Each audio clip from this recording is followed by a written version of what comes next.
봉독하겠습니다. 하나님의 말씀은 마태복음 6장 1절에서 4절 말씀입니다. 신약성경, 제가 가진 성경은 8쪽에 있습니다. 마태복음 6장 1절에서 4절까지 제가 봉독에 올리겠습니다. 사람에게 보이려고 그들 앞에서 너희 의를 행하지 않도록 주의하라.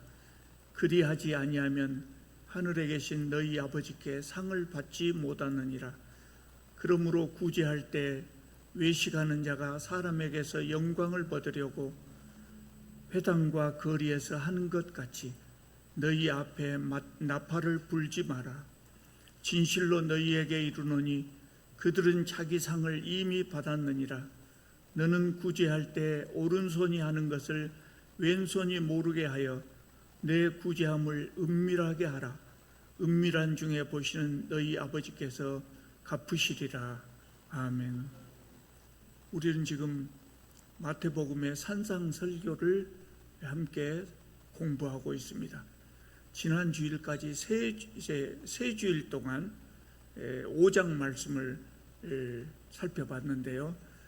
마태복음 5장에서는 인간관계에 대한 교훈을 예수께서 말씀하셨어요. 인간관계에 대한 교훈 4가지를 말씀하셨는데, 첫째는 살인은 미움에서 시작되는 것이니까 미워하지도 말고 화목한 삶을 살아라. 두 번째는 마음으로도 음욕을 품지 말고 성결한 삶을 살아라 그랬습니다. 세 번째는 맹세가 필요 없을 만큼 진실한 삶을 살아라 그랬고요. 마지막으로 네 번째는 원수도 사랑하라 그랬습니다. 오늘부터 이제 6장 말씀을 공부할 텐데요. 6장에서는 하나님과의 관계에 대한 교훈을 말씀하고 있습니다. 하나님과의 관계를 우리가 어떻게 할 것인가, 이것에 대해서 4가지 것을 예수께서 가르쳐 주셨는데, 그 4가지 것은 구제에 대한 자세, 또 기도에 대한 자세, 금식에 대한 자세, 그리고 하나님을 어떻게 사랑할 것인가, 이 4가지 것에 대해서 예수께서 우리에게 가르쳐 주셨어요. 오늘은 그 중에 첫 번째 교훈, 구제의 자세에 대해서 말씀드리려고 합니다. 구제에 대한 자세는 오늘 아까 제가 6장 1절부터 봉독해 드렸는데, 구제에 대한 말씀은 2절부터 나옵니다. 2절 앞에 작은 동그라미가 하나 쳐졌잖아요. 여기서부터 이제 구제에 대한 말씀이다, 그런 의미입니다. 그러면 1절의 말씀은 뭐냐? 1절에 대한 말씀은 하나님과의 관계에 대한 교훈이 4가지가 나온다겠죠. 6장에 4가지가 나온다겠는데, 이 4가지 것에 대한 공통적인 서론적인 말씀이다, 이렇게 말씀드릴 수가 있어요. 6장 1절을 다시 한번 제가 읽어보겠습니다. 1절만 읽어보겠습니다. 1절 중에 가장 중요한 키워드가 뭔가 한번 찾아보시기 바랍니다. 사람에게 보이려고 그들 앞에서 너희 의를 행하지 않도록 주의하라. 그리하지 아니하면 하늘에 계신 너희 아버지께 상을 받지 못하느니라 그랬어요. 하나님과의 관계, 앞으로 말씀드릴 4가지 것, 이 4가지 하나님과의 관계에 대해서 핵심이 되는 키워드가 뭐겠습니까? 사람에게 보이려고, 이 말씀입니다. 사람에게 보이려고. 우리가 의를 행하려고 할 때 사람에게 보이려고 행하지 말라, 그 말씀입니다. 왜 그래야 되냐? 1절에서는 그 이유를 뭐라고 말씀하냐면, 그렇게 하지 않으면 하나님의 상을 받지 못한다 그래서요. 여러분, 선행을 하는 사람들이 보통 선행을 하는 이유가 뭡니까? 자기 마음속에 드러내놓고는 말하지 않지만 선행을 할 때 뭘 기대합니까? 사람들이 알아봐 주기를 기대합니다. 누구나 다 그렇습니다. 그러니까 선행의 목적이 사람들에게 보이려는 것이라고 한다면 보여야 되겠죠. 내가 선행을 하는 목적은 사람들에게 보이기 위한 것이라고 하면 보게 해야죠. 그래야 내 목적을 달성할 수 있지 않겠습니까? 사업가들, 사업가들의 기부 행위나 정치인들이 하는 봉사 활동 같은 것이 대표적으로 그런 것이거든요. 사업가들이나 정치인들이 선행을 하든지 기부하는 행위를 하든지 봉사 활동을 하든지 이런 것은 사람들이 알아봐 줘야 됩니다. 사업하는 사람들이 왜 선행을 하겠어요? 기업을 홍보하기 위해서 그럽니다. 기업의 이미지가 조금 더 좋게 보여지게 하기 위해서. 그래서 선행을 하거든요. 정치인들은 왜 봉사활동을 합니까? 표를 더 많이 얻으려고 하는 거예요. 선행을 하는 것 자체도 목적이 있을 수 있겠지만 그거 이면에는 표를 더 얻기 위해서 그렇게 하는 것입니다.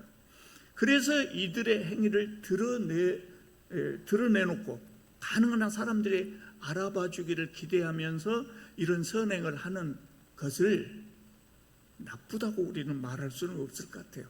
나쁘다고 할 수는 없어요. 왜냐하면 그 사람들의 목적이 드러내는 것이 목적이기 때문에 그런 겁니다. 나쁘다고 할 수는 없어요. 그런데 6장 1절의 말씀은 그런 사람들에게 하신 말씀이 아니란 말이에요. 누구에게 하신 말씀이에요? 6장 1절. 예수께서 6장 1절 말씀을 하실 때 예수님 앞에 나와서 그 말씀을 듣는 사람들이 누굽니까? 예수님의 제자들과 예수님을 따르는 무리들이었어요.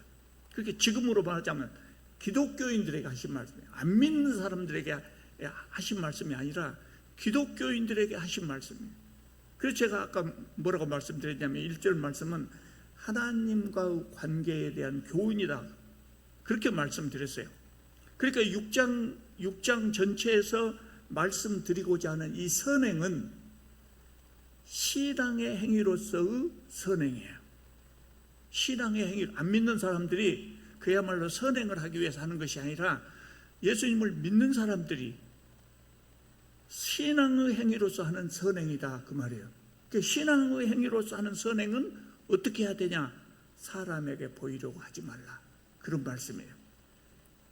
또 한 가지는 예수님께서는 산상설교에서 지금까지 5장 6장에서 지금 무슨 이야기를 하시냐면 의를 행하는 문제에 대해서 가르치셨어요.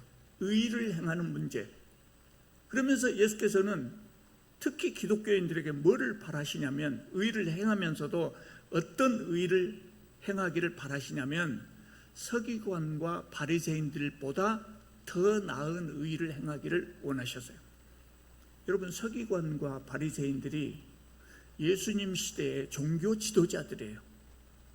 이들이 의를 행했겠습니까? 안 했겠습니까? 행했어요. 예. 본이 보이도록 의를 행했어요. 근데 예수님께서는 우리를 향해서 뭐라고 말씀하냐면 서기관과 바리새인보다 더 나은 의를 행하라고 말씀하셨어요. 더 높은 수준의 의를 행하기 위해서 필요한 자세가 뭐냐? 아까 6장 1절에 말씀하신 그 자세예요. 뭐예요? 사람에게 보이려고 하지 마라. 그래야 그것이 더 나은 의다, 그 말이에요. 서기관과 바리새인들이 행했던 의는 사람들에게 보이려고 하는 의였어요. 왜 그러냐? 조금 이따가 2절 3절에서 이제 2절 3절 말씀드리면서 더 말씀드리겠습니다. 사람들에게 보이려고 하는 의였어요. 그런데 더 나은 의는 뭐냐? 사람들의 칭찬이나 보상을 바라지 않고 행하는 의라고요. 그것이 더 나은 의라는 겁니다. 여러분, 아무리 많은 의를 행하더라도 이웃의 칭찬을 받기 위해서 이런 일을 한다면 이웃의 칭찬은 받을 수 있지만 하나님의 칭찬이나 하나님께서 주시는 상은 받지 못한다는 거예요. 사람들에게 보이려고 행하는 의는 그것도 의는 의예요. 그것도 의는 의. 의를 행한 것은 사실이지만 그것은 서기관과 바리새인들이 행한 의보다 더 나은 의라고 말할 수는 없다. 그런 말씀입니다. 예수님의 말씀이. 여러분, 구제는 사람에게 행하는 것입니까? 하나님에 대하여 행하는 것입니까? 사람에 대해서 행하는 것이죠. 그런데 구제라고 하는 의는 가난한 이웃에 대한 이웃을 돕기 위한 행위지만 하나님과 관계에 대한 교훈으로 보는 거예요. 가난한 이웃에 대해서 행하는 것이기 때문에 사람과의 관계에 나타나는 의라고 봐야 되겠지만, 오늘 우리가 말씀드리려고 우리가 함께 읽은 6장에 나와 있는 말씀은 하나님과의 관계에 대해서 이야기하고 있다니까요. 그런데 이 구제라고 하는 것을, 그래서 구제라고 하는 것은 하나님과의 관계에서 행하는 의라는 이야기예요. 왜 그러냐? 구제는 하나님에 대한 사랑의 표현이기 때문에 그래요. 이웃을 사랑해서 이웃을 돕는다, 맞아요. 그러나 구제는 이웃을 사랑하는 것에 그치는 것이 아니라 하나님에 대한 사랑의 표현이라고 말해요. 하나님을 얼마나 사랑하느냐가 이웃 사랑으로 나타난다는 거예요. 그래서 구제는 하나님에 대한 사랑의 표현이라고 말하는 겁니다. 공감이 가십니까? 예수님 시대에는요, 의식주 문제를 해결하지 못한 시대였어요. 제가 어렸을 때도 춘궁기 보릿고개에 우리나라에서도 굶어 죽은 사람들 꽤 있었어요. 예수님 시대는 어쩌겠습니까? 90% 이상이 절대 빈곤에 시달렸다 그래요. 많은 사람들이 굶어 죽는 시대였어요. 하나님은 어떤 분이냐? 사랑이 많으신 하나님이에요. 사람을 사랑하신 하나님이에요. 근데 사람 중에서도 특히 누구를 사랑하신지 아십니까? 가난하고 소외된 사람들 더 사랑하신 하나님. 하나님께서 가난하고 소외된 이 사람들이 굶는 모습을 보면 하나님의 마음이 어쩌겠습니까? 하나님을 사랑하는 사람은 하나님이 사랑하는 사람도 사랑해야 됩니다. 여러분들 중에서 하나님께서 오늘 점심 한 그릇 사주라 그러면 거절을 하실 분 있습니까? 하나님이 우리하고 같이 점심 한 그릇 먹자. 너 점심 네가 사라 그러면 못 사겠다고 하실 분 있습니까? 아무도 없을, 기독교인 중에는 그런 사람 아무도 없을 겁니다. 그러나 우리는 하나님을 대접하려고 해도 대접할 수가 없어요. 왜 그렇습니까? 하나님은 식사를 하지 않으셔요. 하나님은 식사를 하지 않으셔요. 하나님은 영이시기 때문에 식사를 하지 않아요. 더욱이 하나님은 뭐라고 말씀하시냐면, 우리가 마태복음 25장 이제 앞으로 살펴보겠습니다만, 거기 보면 무슨 말씀이 나오냐면, 너희가 가난한 사람들에게 밥 한 그릇 대접하는 것이 곧 나를 대접한 것이라고 하나님은 그렇게 말씀을 하셔요. 그렇기 때문에 우리가 하나님을 사랑한다고 하면 이웃의 어려움을 모른 척할 수 없다. 하나님이 사랑하시는 이웃의 어려움을 모른 척할 수 없다고 말입니다. 그래서 하나님을 사랑한다면 이웃을 사랑하지 않을 수 없고 이웃의 굶주림을 외면할 수가 없다는 거예요. 그래서 어떤 분이 참 좋은 말을 했어요. 나의 빵 문제는 나의 육신의 문제지만 이웃의 빵 문제는 나의 영적인 문제다. 그렇게 이야기를 했어요. 그럼 그럴듯한 말이에요. 제가 만난 많은 목사님 중에서 어떤 목사님들은 교회의 본질은 선교이지 구제가 아니다. 구제는 교회의 부수적 역할이다. 그렇게 말하시는 분들 제가 많이 봤어요. 저는 그렇게 생각하지 않습니다. 구제는 교회의 본질적인 사명이라고 저는 그렇게 생각합니다. 왜 그러냐면 구제는 예수 그리스도의 사랑을 실천하는 것입니다. 우리 시대, 우리나라는 좀 달라요. 우리는 지금 먹는 문제 해결했잖아요. 우리나라에서 밥 굶는 사람 없어요. 밥 굶게 생겼으면 동사무소에 가면 다 보조금 줍니다. 우리 시대, 우리나라에서는 이 문제 해결했어요. 그래서 좀 달라요. 근데 예수님 시대, 과거에는 이 문제가 심각한 문제였단 말이에요. 예수님의 사랑을 실천한다는 것이 그 시대에 가장 대표적인 것이 뭐겠습니까? 예수님 시대 가장 대표적으로 예수 그리스도의 사랑을 실천하는 거 뭐겠습니까? 나 먹을 밥 이웃하고 나눠 먹는 거였어요. 그게 가장 중요한 일이었어요. 살아야 되니까, 생존해야 되니까 가장 중요한 일이었어요. 구제는 예수 그리스도의 사랑을 실천하는 문제라는 것이죠. 그래서 우리는 기회가 있는 대로 예수 그리스도의 사랑을 실천해야 되지 않습니까? 우리 예수 그리스도의 제자이기 때문에. 그래서 저는 구제가 교회의 본질적인 사명이라고 생각합니다. 또 하나는 구제는 성전을 세우는 일이에요. 여러분, 우리 시대의 성전이 무엇입니까? 주일 오후 예배에서 제가 말씀드렸습니다. 성전이 무엇이 성전입니까? 우리가 곧 성전이라고 했어요. 예수 믿는 사람 한 사람 한 사람이 성전이에요. 왜 그렇습니까? 성전에는 누가 있어요? 하나님이 계셔요. 그런데 우리 안에 성령 하나님께서 계셔요. 그래서 오늘 우리 시대는, 옛날에는 예루살렘에 있는 그 아름다운 건물을 성전이라고 했어요. 그 안에 하나님이 계셨기 때문에. 그러나 우리 시대에는 예수 믿는 사람 안에 성령께서 계셔요. 그래서 예수 믿는 사람 한 사람을 성전이라 그렇게 이야기하고 있다고요. 사람이 성전인 시대예요. 안 믿는 이웃은 성전입니까? 아닙니까? 안 믿는 사람은 아직은 성전이 아니에요. 근데 안 믿는 이웃은 성전이 아니다 그렇게 볼 일이 아니고 성전이 될 수 있는 사람이다 그렇게 생각해야 된다. 성전이 될 수 있는 가능성이 있는 사람들이에요. 밥 굽는 이웃 성전이 될 수 있어요. 성전이 될 수 있는 이웃이 밥 굽는다면 안 되죠.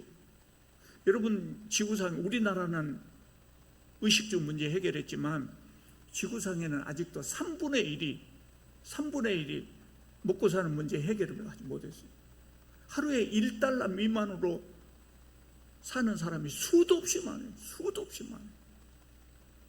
그 사람들이 어떤 사람입니까? 하나님의 형상입니다. 사람은 잘생겼든 못생겼든 귀하든 천하든 관계없이 다 하나님의 형상입니다. 하나님의 형상으로 타고난 사람들이 $1가 없어서 짐승만 또 못한 삶을 살고 있다면 의식주 문제를 해결하는 우리가 모른 채 할 문제가 아니다 말이죠. 구제는 성전을 세우는 일이기 때문에 성도들이 꼭 해야 될 일이라고 생각해요. 또 구제는 하나님 나라를 세우는 일입니다.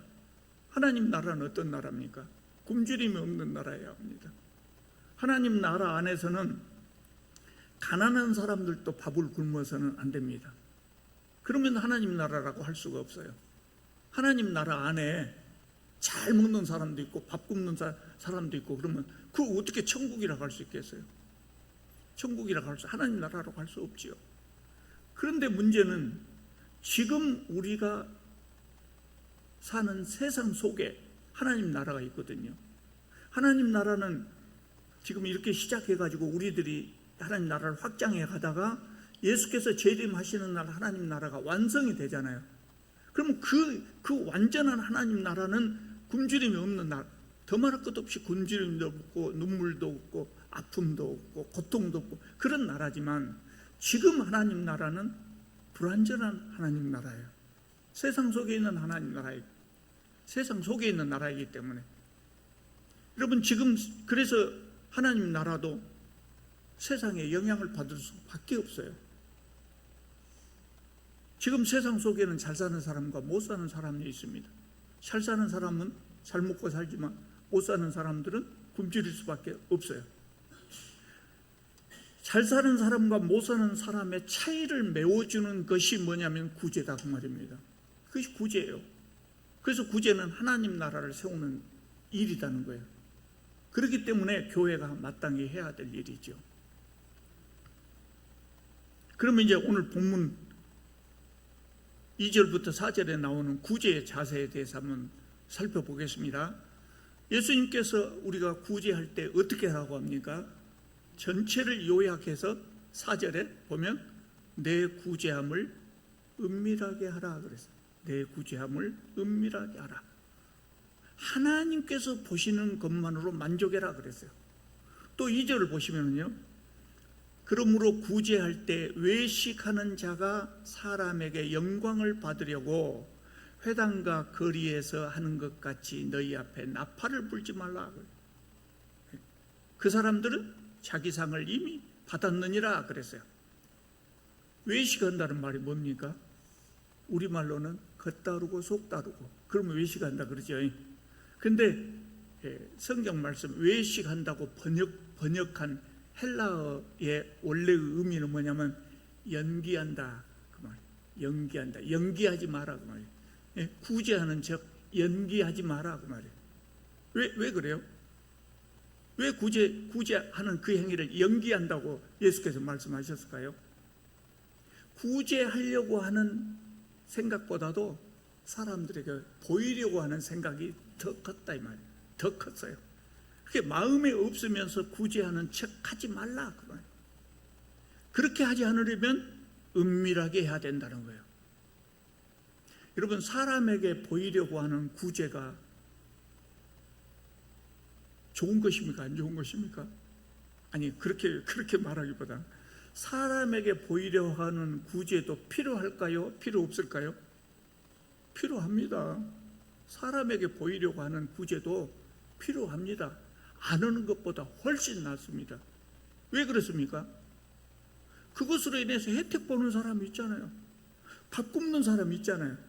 그러면 밥 굶는 사람에게 은밀하게 하면 제일 좋지만, 은밀하게 하지 않을지라도 사람에게 과시하려고 할지라도 가서 도와주면 좋다고 말이에요. 그건 나쁜 것은 아니에요. 덕을 보는 사람이 있잖아요. 그렇기 때문에 우리가 남에게 보이려고 구제하는 사람을 비난할 필요는 없어요. 안 하는 것보다 훨씬 나아요. 예수님도 오늘 본문 말씀에서 이런 사람들을 비난하시려고 이 말씀하는 거예요. 아니에요. 그런 사람들 비난하려고 이 말씀하시는 것이 아니라 우리들을 향해서, 세상 사람들은 그러지만 너희들은 더 나은 의, 더 나은 구제를 해라 그랬어요. 그럼 그것이 뭐예요? 사람에게 보이려고 하지 않는, 그것이 은밀하게 구제하는 그것이 더 나은 의라는 말씀이에요. 그걸 지금 예수님은 가르치시려고 하는 거예요. 또 아까 우리가 2절을 볼 때 뭐가 나왔냐면 구제할 때 나팔을 불지 마라 그랬어요. 왜 예수님이 왜 이 말씀을 드렸냐면요, 예수님 시대에는 가뭄이 들잖아요. 흉년이 되잖아요. 그러면 가난한 사람들을 돕기 위해서 모금 활동을 하는데 그때 나팔을 불었다고 그래요. 나팔을 불었어요. 그리고 모금을 하는데 특히 많은 돈을 내는 사람이 있잖아요.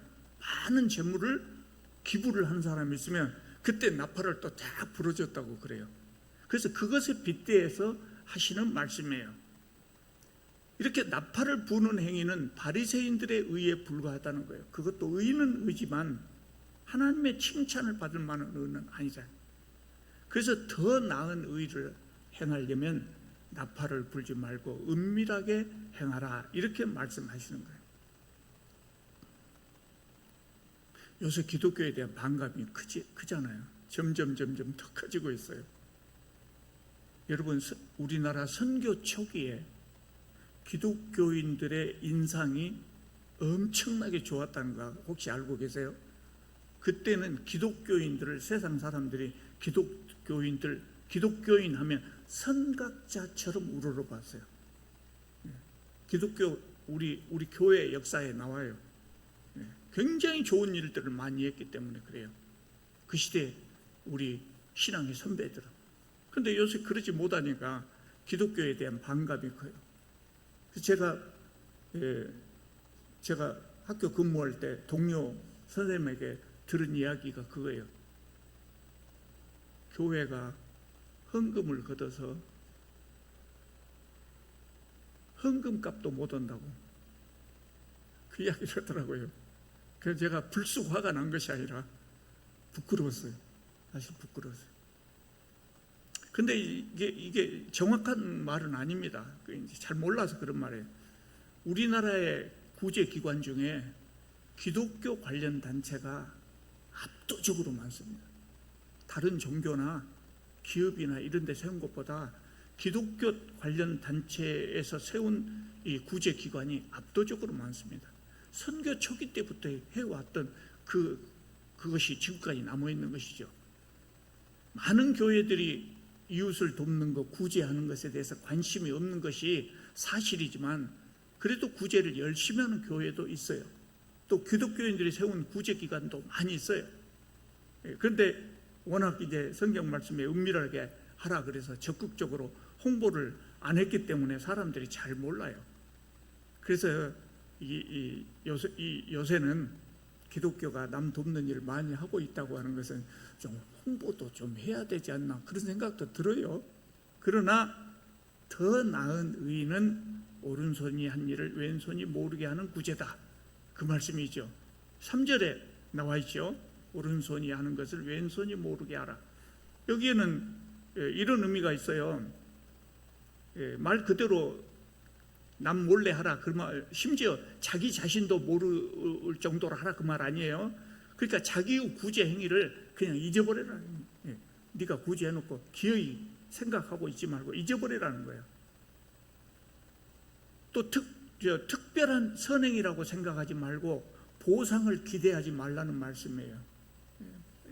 베풀었으면 그대로 끝나고 잊어버리라는 말씀이에요. 왜 이 말씀이 나왔냐면 예수님 시대에 안 그랬어요. 예수님 시대에 독특한 그 사회적 관습이 있었는데 이제 그것을 이제 우리 성경학자들은 뭐라고 번역하냐면 후견인, 피후견인 이런 관계, 후견인과 피후견인의 관계라고 하는 말로 이제 번역을 하는데요. 그게 뭐였냐면 예수님 시대에 흉년이 들면 많은 사람들이 굶주리지 않겠어요? 그러면 해결하는 방법이 뭐냐? 부자가 자기 곳간을 여는 거예요. 나라가 해결 못했어요. 부자가 각 지역마다 부자들이 자기 곳간 문을 열어주는 거예요. 그래서 무료로 그냥 주는 거예요. 근데 그거 주려고 하겠어요? 그래서 부자들이 곳간 문을 열어서 식량을 나눠줄 때는 뭔가 기대를 했단 말이에요. 그 기대가 뭐냐면 가난한 사람은 곡식을 얻고 부자는 명예를 얻는 거예요. 명예를 얻는 거예요. 그냥 가만히 있어도 명예가 생기는 것이 아니라 곡식을 얻어먹은 사람들이 적극적으로 돌아다니면서 소문을 내주는 거예요. 소문을 내주는 거. 그래서 도와준 사람의 부자의 명예를 높여주는 것이었어요. 그냥 도움을 받는 사람의 칭찬과 존경을 받는 것뿐만 아니라 이 사람들이 적극적으로 돌아다니면서 막 소문을 내줬단 말이에요. 그것을 기대했어요. 이것이 소위 말하는 후견인, 피후견인의 관계였어요. 예수님 시대에 흔히 있었던 관습이었어요. 예수님께서는 이런 보상도 기대하지 마라는, 예수 믿는 사람 기독교인들은 이런 보상도 기대하지 마라. 보상을 기대하지 않는 것이 더 나은 의라는 말씀이에요. 4절 말씀에는 은밀하게 하라 그랬습니다. 은밀한 중에 보시는 너희 아버지께서 갚으시리라 그랬어요. 은밀하게 구제하는 것은 구제받는 사람에게 도움이 됩니다마는 구제하는 사람에게도 도움이 돼요. 은밀하게 하면. 왜 그러냐? 첫째는 오늘 본문에 나온 말씀대로 하나님의 칭찬과 상을 받을 수 있어요. 남에게 보이는 구제는 세상 사람들의 칭찬을 받고 끝나지만 은밀하게 하는 구제는 하나님의 칭찬과 상을 받는다 그랬어요. 또 두 번째는 은밀하게 하는 구제가 자신의 신앙을 지켜줍니다. 은밀하게 구제하는 것이 내 신앙을 지켜줘요. 왜냐하면 내가 구제를 많이 했다는 사실이 남에게 알려지면 나도 모르게 우쭐해져요. 특별한 대우를 받고 싶어해요. 또 칭찬을 많이 받다 보면 겸손해지기가 어려워요. 신앙생활하는데 겸손하지 못한 것은 굉장히 해독이 되거든요. 근데 남이 모르면 사람들 앞에서 교만해질 이유가 없지요. 그래서 은밀한 행위는 구제를 받는 사람에게도 도움이 되지만 구제하는 사람의 신앙을 지켜준다는 거예요. 또 세 번째, 은밀하게 하면 구제받는 사람의 명예를 지켜줍니다. 제가 벌써 목회한 지가 20년이 넘었어요. 근데 항상 구제를 정한 분량 연초에 예산 세울 때 세워놓고 구제를 하거든요. 항상 그렇게 해왔어요. 그런데 구제 예산을 편성해놨지만 우리 교회 성도님들 중에서 나 어려우니까 좀 도와주세요, 그런 사람은 아무도 없어요. 그래. 없어요. 왜 그런지 아십니까? 성도들 중에 어려운 분이 있거든요. 근데 좀 도와주세요, 그런 분이 없어요. 왜 그런 분이 없을까요? 창피하다는 거예요. 내가 교회에서 도움을 받으면 어떻게 교회에 나갈 수가 있겠냐, 부끄러워서. 그래서 안 나와요. 그래서 20년 동안 제가 목회를 하면서 우리 교회 성도를 도운 경우는 거의 없어요. 그래서 제가 우리 성도님들한테 그런 이야기 했어요.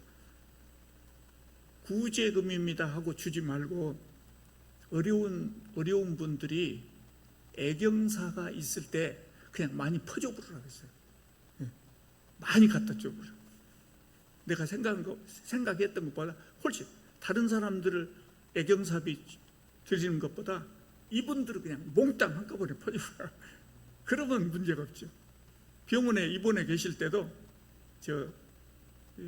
음료수라도 사 드세요 하고 그냥 드리는데, 보통 다른 분들에게 드리는 것보다 더 많이 그냥 드리라고 그랬어요. 그것은 거부하지 않으시더라고요.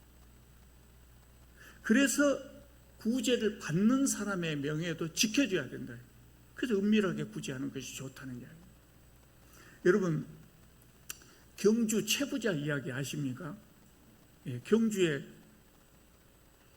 최부자라는 분이 있었어요. 그냥 왜 최부자라고 하냐면 대대로 부자예요. 대대로 구한말까지. 이 경주 최부자가 뭐라고 자손들에게 가르치냐면, 유언을 남길 때 항상 그렇게 남겼다. 몇 가지가 있는데 그 중에 하나가 뭐냐면, 사방백리 안에 굶어 죽은 사람 없도록 해라. 잘 살피라요.